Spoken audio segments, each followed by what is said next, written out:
3వ అధ్యాయం 10వ వచనములో, ఏ ఏ వి- విధము చేతనైనను మృతులలో నుండి మృతులలో నుండి నాకు పునరుద్ధానము కలుగవలెనని ఉమ్, ఆయన మరణ విషయములో సమానుభవము గలవాడనై ఆయనను ఆయన పునరుద్ధాన బలమును ఎరుగు నిమిత్తమును ఆయన శ్రమలలో పాలివాడ నగుట ఎట్టిదో ఎరుగు నిమిత్తమును సమస్తమును నష్టపరుచుకొని వాటిని పెంటతో సమానముగా ఎంచుకొనుచున్నాను. ఆయనను ఎరుగు నిమిత్తము, ఆయన పునరుత్థాన బలమును ఎరుగు నిమిత్తము. ఎవరిని ఎరగాలంట ఆయన? నాకు ఎన్నో విషయాలు తెలుసు ఈ లోకంలో, కానీ నాకు తెలియాల్సింది ఒకటే, క్రీస్తు. హల్లెలూయా.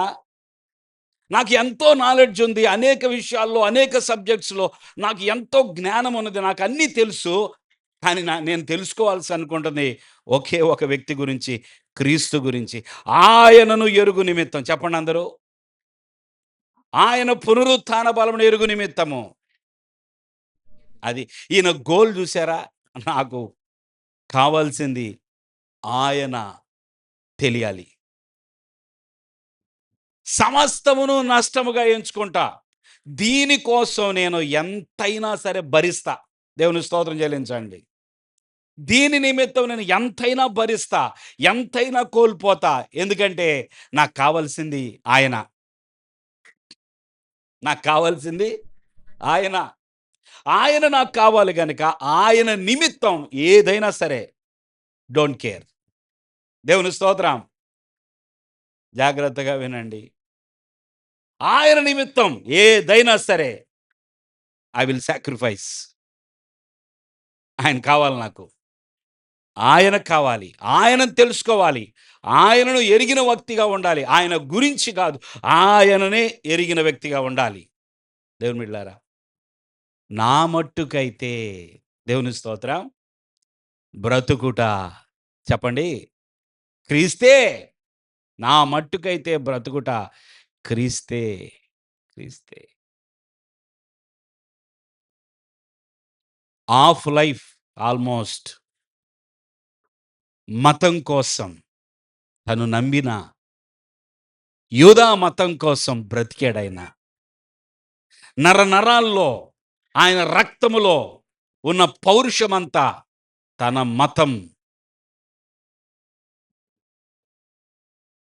మా యూదా మతానికి, మా యూదా ఆచారాలకు వ్యతిరేకంగా ఎవరైనా ఉన్నారా? మా యూదా మతాన్ని నిందించేవారు, మా యూదా మతము కాదు అనేవారు ఎవరైనా ఉంటే నేను వారిని బ్రతకనివ్వను అని బ్రతికిన వ్యక్తి ఇప్పుడు ఏమన్నా తెలుసా? నా మట్టుకైతే బ్రతుకుట యూదా మతం కాదు. దేవుని స్తోత్రం చెల్లించండి.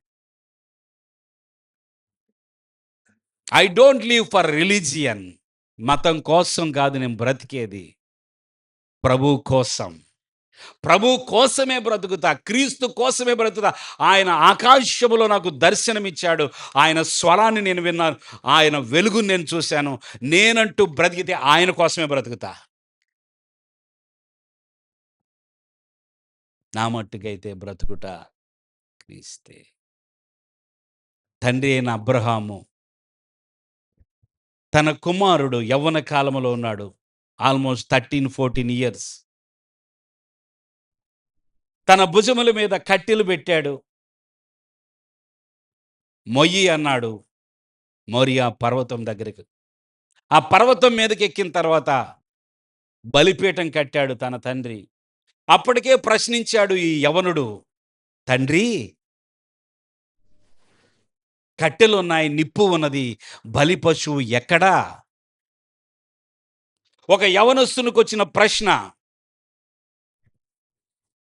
ఎక్కడా? దేవునికి బలి అర్పించాలంటున్నావు కదా, దేవునికి దహన బలి అర్పించడం కొరకు మన దగ్గర కట్టెలున్నాయి, నిప్పు ఉంది. Where is the lamb? బలి పశువు ఎక్కడా?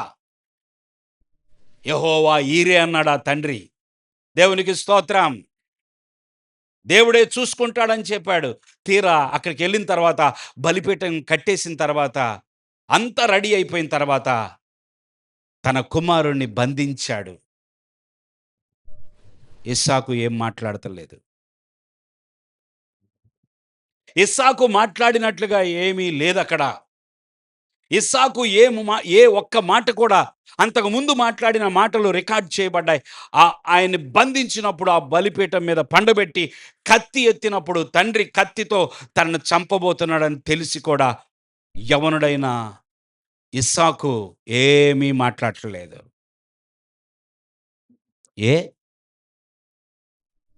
తన్ను బంధించేటప్పుడు తప్పించుకొని పారిపోలేడా? తను బంధిస్తుంటే ఎందుకని అలా చూస్తూ ఉండిపోయాడు? తన్ని ఆ యొక్క బలిపీఠం మీద పెట్టినప్పుడు బలిపీఠం మీద పండబెట్టి తండ్రి ఇక కత్తి బయటికి తీస్తున్నప్పుడు తండ్రిని అడగలేడా? తండ్రి ప్లీజ్ నన్నొదిలేసేయి. నేనే బలి పశువైతే, నన్నే దేవుడు కోరుకొని ఉంటే, నేనే నా దేవుని కోసం ఇక్కడ బలి అవ్వాల్సి ఉంటే ఐ యామ్ రెడీ. దేవుని స్తోత్రం చెల్లిస్తారా? నన్నే దేవుడు కోరుకొని ఉంటే, నా తండ్రి చెప్పాడు దేవుడు చూసుకుంటాడని, ఆ దేవుడు చూసింది నన్నా దేవుడు కోరుకుంది. అలాంటప్పుడు నేను మౌనంగా నా ప్రాణం అర్పిస్తాను. నా మట్టుకైతే బ్రతుకుట క్రీస్తే, చావైతే లాభమని పౌలు అన్నాడు. అక్కడ ఇస్సాకు మాట్లాడకుండానే అది మాట్లాడుతున్నాడు. దేవునికి స్తోత్రం. మనం అనేక సార్లు మన ప్రాణానికి ఏదైనా హాని జరిగిద్దేమని భయపడతాం. మన ప్రాణాన్ని కాపాడుకోవడానికి ఎంతో తాపత్రయపడతాం. ఎలాగైనా సరే మనం బ్రతికి బయటపడాలనుకుంటాం. ఎవరి కోసం? తెలీదు. దేనికోసం? ఒకవేళ చావు నా దేవుని నిమిత్తమే నా ప్రాణాన్ని అర్పించాల్సి వస్తే, ఆ చావుని నేను లాభంగా చూడగలనా?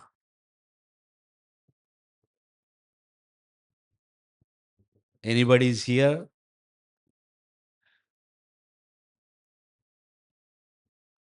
ఆ చావే వస్తే దేవుని నిమిత్తం ఐ యామ్ రెడీ.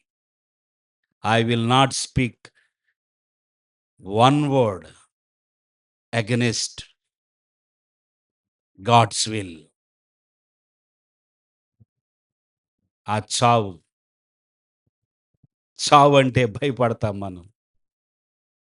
యేసు ప్రభుని నమ్మి మరణాన్ని జయించిన క్రీస్తుని ఆరాధించే మనము, ఆ క్రీస్తు నిమిత్తము మన ప్రాణమే అర్పించాల్సిన పరిస్థితి వస్తే, మనం ప్రాణాన్ని కాపాడుకునే దిశలో పరిగెడతామో, ప్రాణముకి మించింది నాకు క్రీస్తే. నా మట్టుకైతే బ్రతికితే క్రీస్తే, లేకపోతే చావైతే